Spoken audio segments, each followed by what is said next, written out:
ටෙලිසෝන් YouTube නාලිකාවට ඔයාලව ගොඩක් ආදරයෙන් පිළිගන්නවා. ඔන්න යාළුවනේ මම ඔයාට අද ලස්සන වීඩියෝ එකක් අරන් ආවා පාටකුරුල්ල හොටෙල් නාට්‍යේ. ඉතින් වෙනදා වගේම ඔයා මගේ මේ වීඩියෝ එක බලලා ඒකට කැමති නම් ලයික් කරන්න, කමෙන්ට් කරන්න. ඒ වගේම channel එක subscribe කරලා නැතුව නම් මගේ වීඩියෝ බලන්නේ channel එක subscribe කරන්නත් අමතක කරන්න එපා.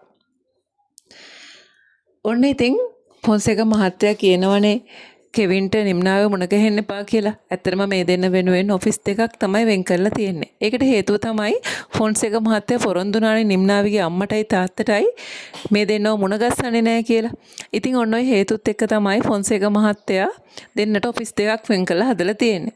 ඉතින් ඒ වුණාට කෙවින්ට නම් නිම්නාවි දෙක කතා නොකර ඉන්න බෑනේ. මේකට හොඳම කෙනා තමයි අංජන. ලොකු බ්‍රදර්ව අඬ ගහගන්න කෙවින් හැමදාම වගේ නිම්නාවි යන මග හොරෙන් බලාගෙන ඉන්නවා. ඒ වගේම තමයි කතාව ඉදිරියේදී අනිවාර්යෙන්ම අංජන ලව්වා නිම්නාවිත් එක්ක කතා කරන්න ඉඩක් හදා ගන්නත් කෙවින් උත්සාහ කරනවා. ඔන්න ඔය දේවල් එක ගත්තේ මේ හැම දෙයක්ම ටිකෙන් ටික නිම්නාවිගේ තාත්තට ආරංචි වුණාට පස්සේ නිම්නාවිගේ තාත්තා බයිනවනේ ෆොන්සේක මහත්තයාට.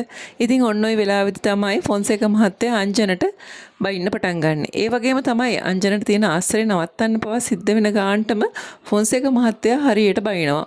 මොකද මේ දේවල් කවදාවත් ඉවරයක් වෙන්නේ නැහැනේ. මේ ප්‍රශ්න ඉවර කරන්න වෙන්නෙම නැහැ මේ අය හින්දා. ඔන්න ඔය හේතුත් එක්ක තමයි කතාව ඉදිරියේදී අනිවාර්යයෙන්ම වෙන්න මේ වගේ දෙයක් සිද්ධ වෙන්නේ. ඉතින් යාළුවනේ ඊට පස්සේ කෙවින් කොහොමඩවත් කැමති වෙන්නේ නැහැනේ තමන්ගේ යාළුවන්ට බයිනවට ප්‍රශ්න ඇති වෙනවට. ඉතින් ඔන්න ඔය දේවල් එක්ක ඊට පස්සේ කෙවින්ම තේරුම් ගන්නවා මේ තමන් කරන දේ කිසිම තේරුමක් නැති වැඩක් කියලා. ඊට පස්සේ කෙවින් තමන්ගේ පාඩුවේ තමන්ගේ වැඩ ටික කරගෙන ඔෆිස් එකේ ඉන්න පුරුදු වෙනවා.